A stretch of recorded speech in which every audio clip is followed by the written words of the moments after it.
Lunes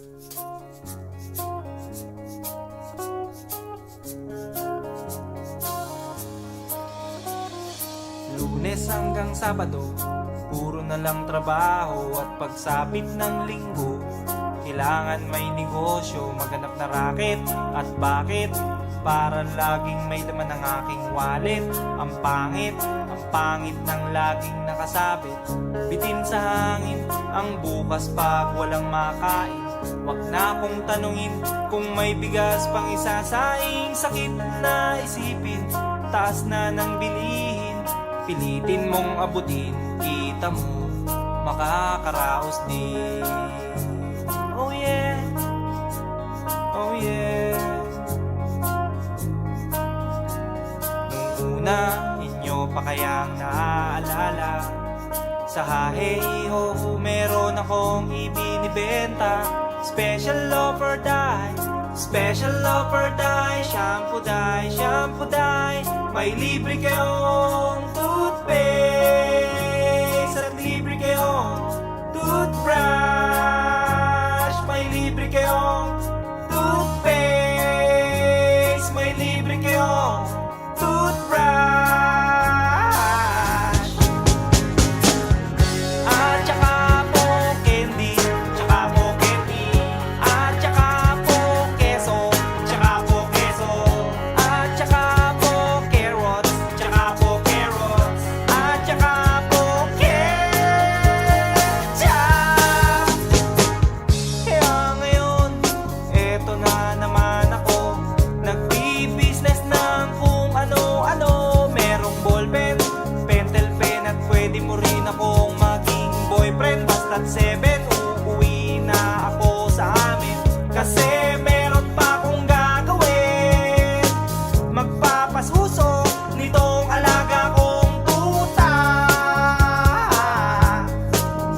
Palusok, mabait, pasigla. Uy, merong isang chick, gusto niya raw akong mamit. Murder siya sa akin at bibili ng meat. Tong aking longganisa, ang kanyang kursonada. Kasi malaki, kasi mataba at mahaba. Ako'y kanyang niyaya doon sa kanila. Wag daw akong mahiya, siya'y nag-iisa. Uli ka na, patitikim ko na. O sige na, o sige na, o malapit na. O eto na, ilalabas ko na. O eto na, nako, o tinda kong longganisa.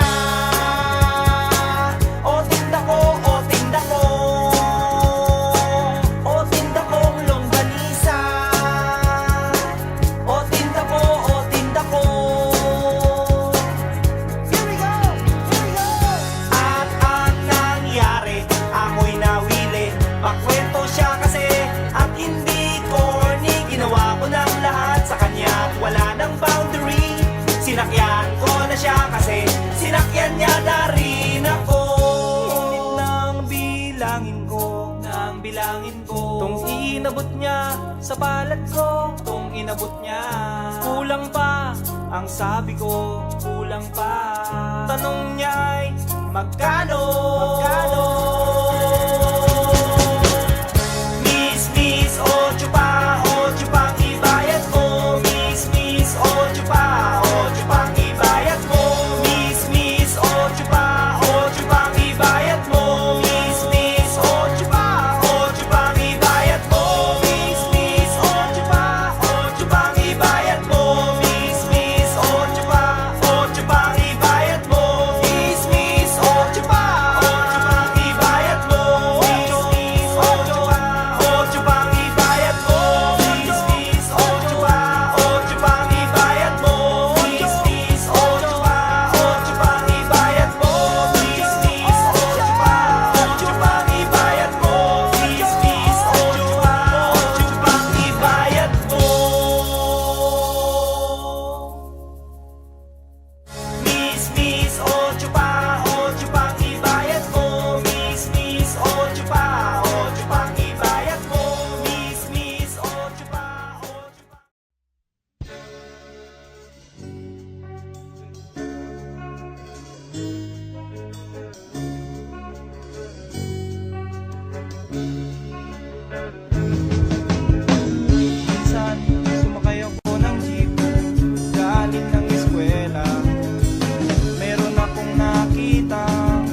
sexy talaga at sos ang dating.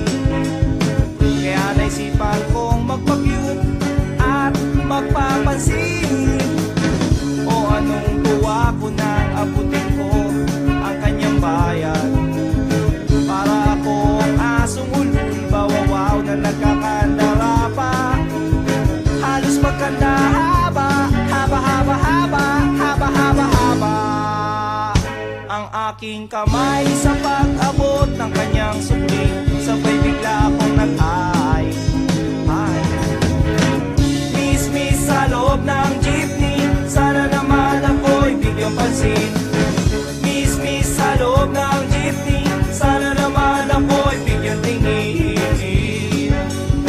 Di naman dyan, di naman dyan. Isa lang po ang aking problema kung paano ko siya makikilala. Pumarang jeep, sumakay si Lola, puno na pala. Kahit di ko gawain, ako'y napilitan, Lola dito ka na. Nang ako'y nakasabit na biglaan, pulong niya ingat ka baka ka madisgrasya. Ako'y nasyak sa caring niya, ako'y nasyak kasi concern siya. Pumalakpak ang aking tenga, plak plak plak ang sabi ng aking tenga. Miss sa loob ng jeepney, sana naman ako'y bigyang pansin. Miss sa loob ng jeepney, sana naman ako'y bigyang tingin. Di naman dyan, di naman dyan. Oh. Pagdating sa dulo, biglang na-traffic, may banggaan daw sa kanto. Nagkabangga ng aming tingin, nauwi sa mabuting usapin. Nagkabangga, nagkahaba ng aming usapan. Mula kababawan hanggang kalaliman, di ko na malayan, siya pala'y papara na. Goodbye, goodbye ang sabi niya. Goodbye, goodbye hanggang sa muling pagkikita. Goodbye, goodbye, goodbye, goodbye, goodbye. Nakalimutan kong itanong pangalan niya at tirahan niya. Nakalimutan kong isulat.